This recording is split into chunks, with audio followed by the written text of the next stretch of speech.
जय हिंद स्टूडेंट्स। आज के इस वीडियो का टॉपिक है SIR यानी स्पेशल इंटेंसिव रिवीजन।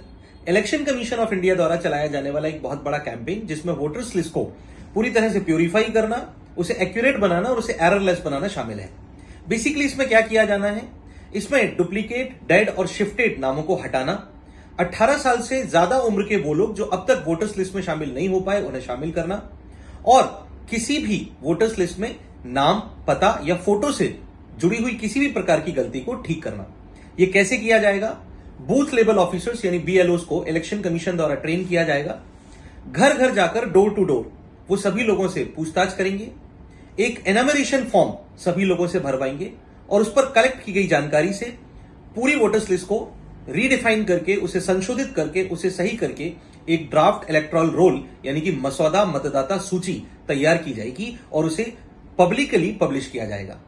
मतदाता यानी कि वोटर्स उस लिस्ट को चेक कर सकते हैं, इसे ऑनलाइन भी चेक किया जा सकता है और अगर किसी को उस पर कोई आपत्ति है, कोई और गलतियां सुधारवाना है तो उस पर अपनी आपत्ति उठा सकते हैं। फाइनली उन आपत्तियों को शामिल करके उनमें फिर से संशोधन करके एक फाइनल ड्राफ्ट लिस्ट तैयार की जाएगी और भारत को एक एक्यूरेट वोटर्स लिस्ट मिलेगी।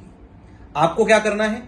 बेसिकली आपको BLO का घर बैठकर इंतजार करना है। वो जब आपके पास आएगा आपको एनमरेशन फॉर्म सही भरकर उसे जमा कर देना है और आप इस जानकारी को ऑनलाइन भी चेक कर सकते हैं और अपनी आपत्तियां उन्हें देनी है। इस अभियान को चुनाव आयोग का एक महासफाई अभियान भी बोला जा सकता है। क्या चुनाव आयोग को इसका कोई कानूनी अधिकार है?